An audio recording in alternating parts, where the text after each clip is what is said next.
एक serial killer जो doctor भी था और किडनी रैकेट का मास्टरमाइंड भी था, जिसने सैकड़ों लोगों की हत्याएं की और मगरमच्छ को खिलाता रहा।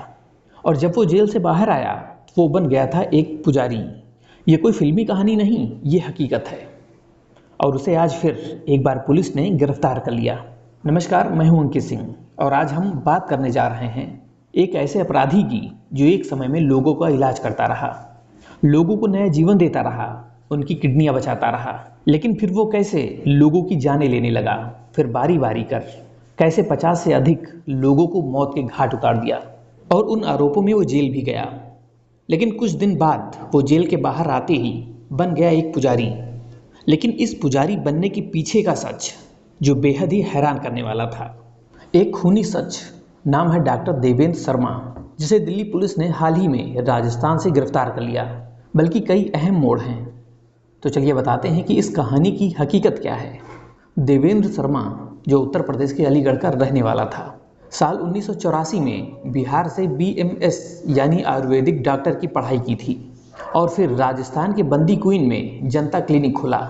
सब कुछ ठीक ठाक चल रहा था, जिंदगी भी अच्छे से कट रही थी। लेकिन साल 1994 में गैस एजेंसी घोटाले में उसके साथ 11 लाख की ठगी हो गई और बस यहीं से उसका दिमाग घूम गया और एक जिंदगी देने वाला डॉक्टर बन गया हत्यारा। तो साल 1995 से लेकर साल 2004 के बीच डॉक्टर देवेंद्र शर्मा ने कई अलग अलग तरीके से ठगी करना शुरू कर दिया। तो कभी गैस एजेंसी के नाम पर ठगी, तो कभी किडनी रैकेट के सरगना बनकर ठगी करता रहा और फिर टैक्सी ड्राइवर और ट्रक ड्राइवरों का सिलसिलेवार तरीके से मर्डर करना शुरू कर दिया। तो हैरानी की बात तो ये थी कि उन ड्राइवरों को अगवा करता रहा और फिर उनकी हत्याएं करता और फिर उनकी लाशों को हजारा नहर में फेंक देता, जहां मगरमच्छ उन्हें खा जाते, जहां उनका कोई सबूत भी ना मिलता।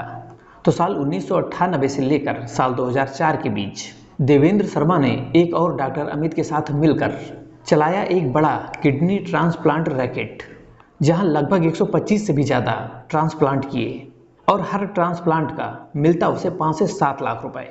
सोचिए, किसी की मजबूरी और किसी और की लूट का जरिया बन गया। और ये सब उस आदमी ने किया जिसे डॉक्टर कहा जाता है। उसके कारनामे साल 2004 में जब उजागर हुए तो उसकी पत्नी और बच्चों ने भी उसका साथ छोड़ दिया, क्योंकि जो लोगों की जान बचाता था वही उन लोगों का हत्यारा बन चुका था। समय बीतता गया तो समय आ गया साल 2020, जब ये 20 दिन के पैरोल पर जेल से बाहर आया। लेकिन ये 20 दिन की बजाय 7 महीने तक फरार चलता रहा और साल 2023 में एक बार फिर तिहाड़ जेल से पैरोल पर बाहर आया और फिर कभी वापस नहीं गया। लेकिन Delhi crime branch police team 6 महीने तक सर्च ऑपरेशन करती रही, जहां अलीगढ़, आगरा, दिल्ली और जयपुर, प्रयागराज, दौसा और आखिरकार राजस्थान के दौसा से एक आश्रम से इसको गिरफ्तार कर लिया। वो वहां पुजारी बनकर रह रहा था और खुद को साधु बता रहा था, लेकिन सर्च टीम ने उससे पहले उसको अपने आप का शिष्य बताया और सही समय देखकर उसे दबोच लिया।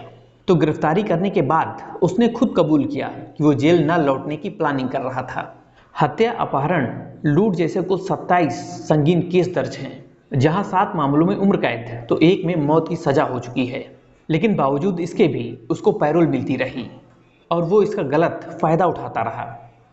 एक ऐसा अपराधी जो पेशे से डॉक्टर था, लेकिन उसने सैकड़ों लोगों की जिंदगियां छीन ली, कानून को चकमा देता रहा और जब वो पकड़ा गया तो पुजारी बनकर छुपा बैठा था।